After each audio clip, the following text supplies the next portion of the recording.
Have you ever looked up at the night sky and felt a pull towards something bigger? Something more? What if that feeling, that one single moment, could change your entire life? Today, we're diving into a story that proves it can. We're talking about the incredible true story behind the movie October Sky. A tale of a boy who dared to dream of the stars from the depths of a West Virginia coal mine. Imagine this.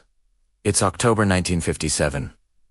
The world is buzzing with news. The Soviet Union has just launched Sputnik 1, the first artificial satellite, into orbit. For most people, it's a distant, maybe even scary, event. But for a teenager named Homer Hickam, watching that tiny dot of light streak across the West Virginia night sky is a revelation. It's not a threat. It's an invitation. In that moment, Homer decides he's not going to follow his father and brother into the coal mines. He's going to build a rocket. Now, this sounds like a great idea, right?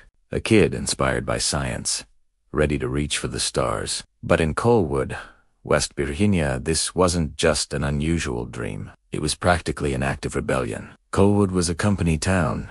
Your life was mapped out for you from birth. You were born, you grew up, and you went to work in the mine. That was the reality, the expectation, the entire world. Homer's father, John Hickam, was the mine superintendent. Man respected, feared, and completely dedicated to coal. To him, this rocket nonsense was a waste of time, a childish fantasy that had no place in the real world of grit, grime, and hard labor. This is where the heart of the story really begins. It's not just about building a rocket. It is about a son trying to find his own path, while desperately seeking the approval of a father who just couldn't understand. The conflict between Homer and his dad is powerful. John sees Homer's passion as a rejection of everything he stands for, a rejection of their way of life. Every failed rocket launch, every explosion, every setback only proves to him that Homer is chasing a foolish dream. But Homer isn't alone. He gathers a group of his friends' outcasts. Really, just like him. Roy Lee, Sherman, and Odell. Together, they become the Rocket Boys.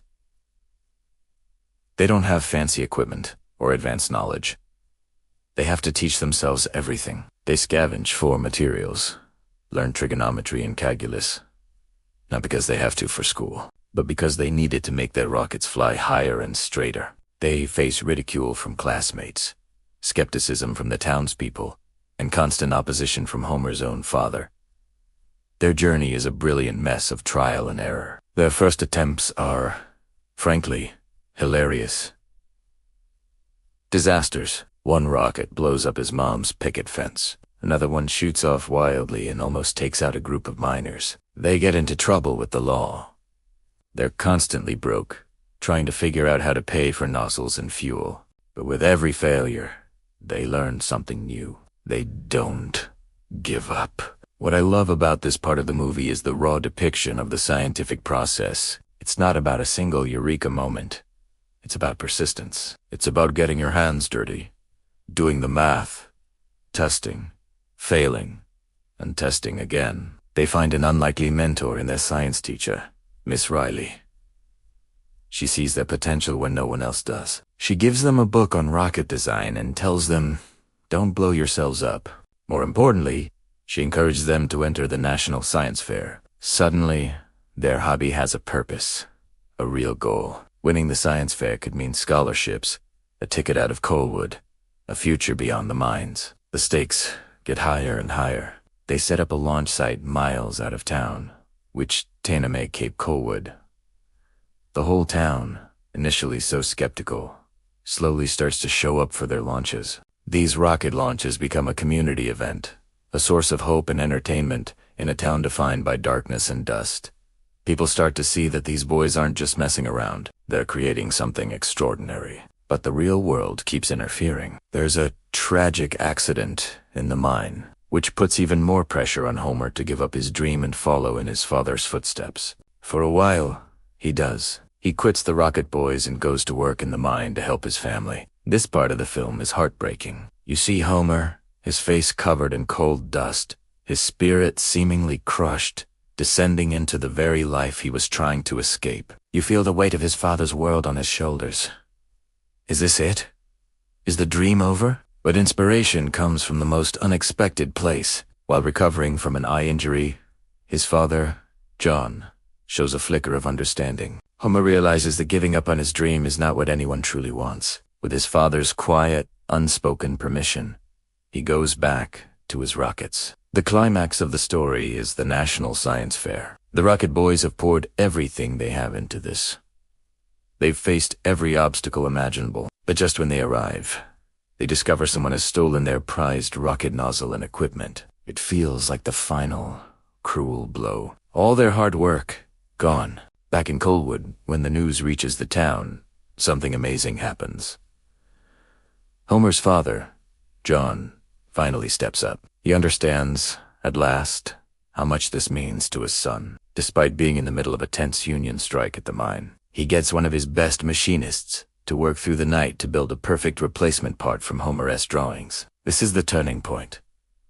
It's not just about Homer's dream anymore. It's about a father finally, truly seeing his son. He doesn't say "I love you" or "I'm proud of you," but this action speaks louder than any words ever could. The replacement part arrives just in time. The Rocket Boys win the top prize at the science fair. They are flooded with scholarship offers. Their lives are changed forever. The final scene is one of the most emotional and satisfying in movie history. The boys are back in Coalwood for one last rocket launch. This time, the entire town is there, cheering them on. But the most important person is there too. Homer's father, John. For the very first time, John Hickam shows up to one of his sons. Homer, seeing his dad in the crowd, offers him the honor of pressing the launch button. It's a moment of reconciliation, of mutual respect, as their rocket, named the Miss Riley after their teacher, soars into the sky. Champ puts a hand on Homer's shoulder, a simply Euster, but it contains a lifetime of unspoken pride and love. He finally understands. He finally sees the same thing his son saw in that October sky. A world of possibility. October Sky is so much more than a movie about rockets. It's a story about the courage to defy expectations. It's about the power of friendship and mentorship. It's about the complex, often difficult, love between a father and a son. It reminds us that your circumstances don't have to define your destiny. Whether you come from a small town or a big city, whether you faced out from others or from within yourself, your passion can be your launchpad. The real Homer Hickam went on to become a NASA engineer. He helped train astronauts for missions to space. The boy from the coal mine literally reached the stars. His story is a powerful testament that with enough determination and a little help from those who believe in you, you can achieve the impossible. So next time you look up at the sky, remember Homer Hickam. Remember the Rocket Boys. And ask yourself, what's your rocket? What's your impossible dream? Because as this story shows, sometimes all it takes is looking up to find your way out. Thanks so much for watching with me today. If you love inspiring stories like this one, make sure to hit that subscribe button and ring the bell so you don't miss our next video. See you next time.